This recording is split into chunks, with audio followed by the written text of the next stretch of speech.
వస్తూ ఉంటారు. మన కల్చర్ కాదు, మాదక ద్రవ్యాలు తీసుకోవడం అనేది మన కల్చర్ కాదు.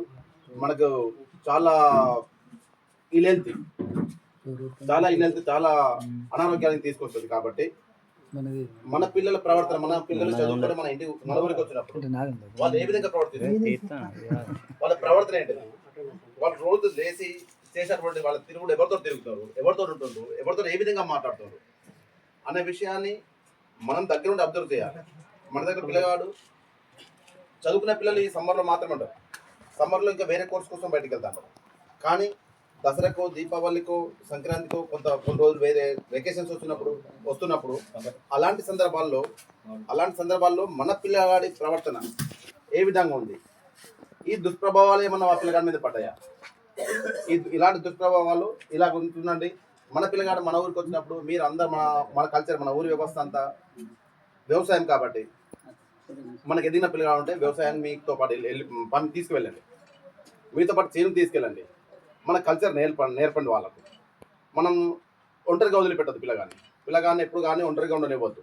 ఆ సెల్ ఫోన్ ఇస్తే సెల్ ఫోన్ వాడుకుంటూ సెల్ ఫోన్ వాడుకుంటూ బాగా మంది చెడిపోతారు. కాబట్టి ఎట్టి పరిస్థితుల్లో కూడా చిన్నపిల్లల్ని, చదువుకునే పిల్లల్ని మీరు అందుబాటులో ఉండండి. మీరు అందుబాటులో లేని టైంలో అతని ఇంటికాడ చదువుకునే పిల్లలు కాబట్టి ఇంటికాడ చదువు ఉండదు. కాబట్టి మీరేం చేసి మీతో పాటు చేనులో తీసుకెళ్ళండి, మీతో పాటు పనులకు తీసుకెళ్ళండి. మీరు కనుక వాళ్ళని చదివించాలని చెప్పేసి అంటే ఖచ్చితంగా మీ దగ్గర ఉండి చదివించండి. మీ మంచి చెడులు చెప్పండి.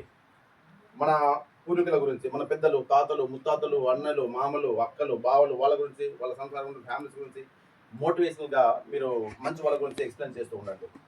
పలానా వ్యక్తి ఈ విధంగా అయిండు, ఈ చదువుతా ఇట్లా అవుతారు అని చెప్పేసి కొంచెం గ్రేట్ అంటే ఒక ఉన్నతమైన వ్యక్తుల యొక్క స్టోరీస్ చెప్తూ వాళ్ళని మోటివేట్ చేయండి. చెడు వ్యసనాలకు దూరంగా ఉండాలని చెప్పేసి ఇచ్చేయండి. ఓకేనా? ఆ పిల్లగాడి ప్రవర్తన శైలి కంప్లీట్గా మన మీద డిపెండ్ అయి ఉంటుంది. ఎందుకని చెప్పేసి అంటే తక్కువ కాలం మనతో ఉండేది, కానీ మన ఇంపాక్ట్ ఎక్కువ ఉండాలి. మనతో ఉండేది తక్కువ. చదువుకునే ఇప్పుడు 10th క్లాస్ అయిపోయిన తర్వాత పిల్లగాడు హాస్టల్కి వెళ్ళిపోతుంది. 10th క్లాస్ తర్వాత హాస్టల్కి వెళ్ళిపోతుంది. Intermediate college, degree college, job అని చెప్పేసి బాగా వెళ్తుంది. 10th క్లాస్ తర్వాత నుంచి 10వ తరగతి నుంచి 15వ తరగతి వరకు, అంటే ఇంటర్, డిగ్రీ, అది ఒక విద్యార్థి యొక్క చాలా ఇంపార్టెంట్, చాలా చాలా అత్యంత విలువైన సమయం అన్నమాట. అది ఆ విలువైన సమయంలో ఆ వ్యక్తి ప్రవర్తించే తీరు, ఆ వ్యక్తి అతని మనసు మీద పడేటువంటి ప్రభావం అతని జీవితాన్ని ఇంపాక్ట్ చేస్తుంది, ప్రభావితం చేస్తుంది. కాబట్టి అటువంటి పిల్లల యొక్క మానసిక స్థితిగతులను మీరు అందుబాటులో ఉండే చూడండి. ఏమన్నా చెడు వ్యసనాలకి ఏమన్నా పాల్పడుతున్నావు, చెడు కొంచెం ప్రవర్తిస్తున్నావు అని చెప్పేసి దాని ఆ మొగ్గలో తుంచేయను. మన పిల్లగాని ప్రవర్తన తెలుసు. ఎందుకంటే దాదాపుగా ఇంటర్మీడియట్ అని చెప్పి 15-16 సంవత్సరాలు మన చేతుల్లో పెరిగిన వాళ్ళు. ఇప్పుడు 6th క్లాస్ నుంచే హాస్టల్కి పంపిస్తున్నాం.